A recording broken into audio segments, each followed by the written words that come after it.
আজকে আমাদের বিচারক মণ্ডলী যেসব বিষয়ের উপর নম্বর প্রদান করবেন সেগুলো হলো মাখরাজ তথা উচ্চারণ, এর উপর থাকবে 34 নম্বর, লাহান বা কণ্ঠের জন্য 33 নম্বর এবং মাদ গুন্নাহের জন্য থাকবে 33 নম্বর।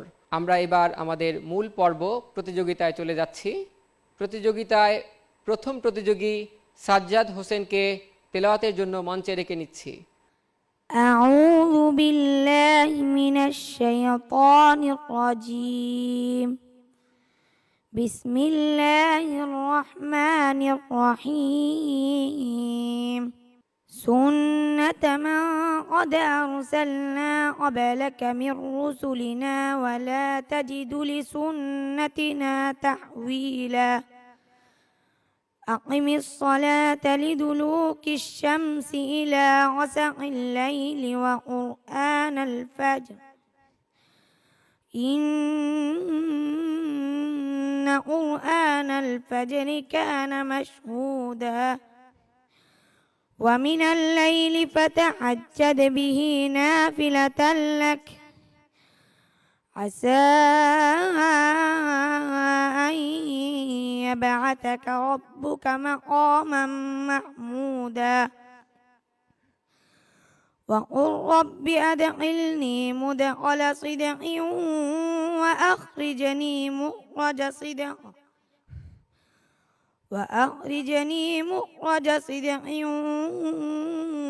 واجعل لي من لدنك سلطانا نصيرا وقل جاء الحق وزهق الباطل إن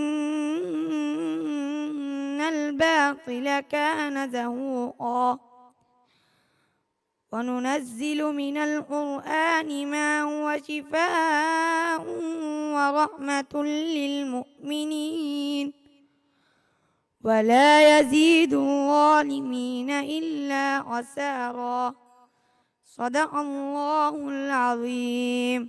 তেলাওয়াত খুবই চমৎকার হয়েছে।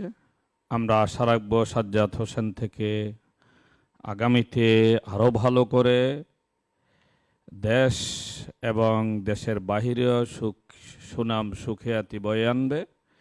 উজ্জ্বল সফলতা কামনা করছি। জাযাকুমুল্লাহ।